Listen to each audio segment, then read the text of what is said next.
शंभूराजे देसाई आपल्यासोबत आपण त्यांच्याशी बोलणार आहोत। विजय वडेट्टीवार यांनी सकाळी एकनाथ शिंदे यांच्यावर जे काही आरोप केले होते त्यांनी म्हटलंय की माझ्याकडून चुकीने हे वक्तव्य झालं, कसं पाहता याकडे? यावरनं हे स्पष्ट होते की विरोधी पक्षनेतेपदाच्या संविधानिक पदावर बसलेल्या श्री वडेट्टीवार यांच्यासारख्या व्यक्तींनी सुद्धा बेजबाबदार वक्तव्य केलेली आहेत।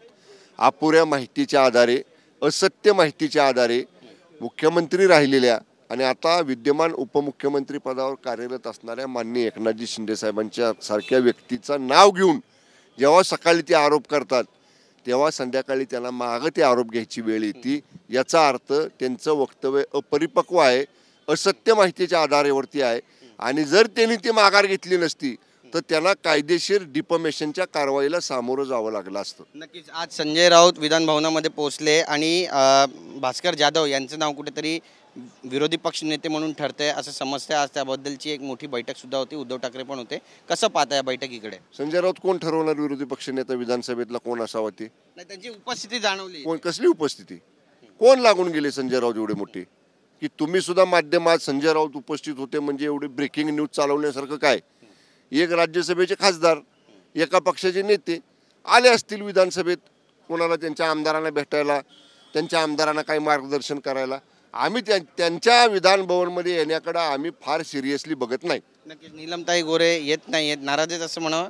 मला कल्पना नाही, मी 2 दिवस विधिमंडळाच्या कामकाजाच्या गडबडीमध्ये आहे, माहिती घेतो मी आणि मग सांगतो आपल्याला। समन्वय बैठक झाली काल बंगल्यावरती, काय नेमकं ठरलं? धनंजय मुंडे यांच्या राजीनाम्याचा कुठेतरी सेटबॅक बसलाय महायुतीला? बिलकुल नाही।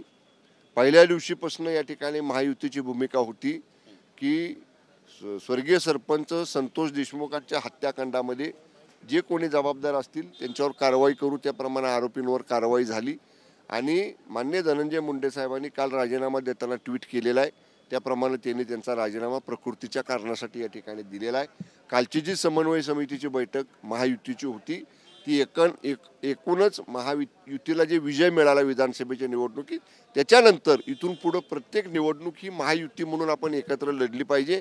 महायुतीमध्ये किरकोळ मतभेद नसले पाहिजेत, समन्वयातनं महायुतीचं काम झालं पाहिजे। यासाठी राष्ट्रवादी काँग्रेस पक्ष, शिवसेना आणि भारतीय जनता पक्षाच्या प्रमुख नेत्यांची समन्वयाची बैठक झाली, खेळीमेळीत बैठक पार पडली आणि महायुतीतलं वातावरण एकदम हेल्दी आहे। थँक्यू। आमच्याशी बातचीत केल्याबद्दल। कॅमेरापर्सन योगेश गुरवचा, गिरीश गायकवाड, TV9 मराठी, मुंबई।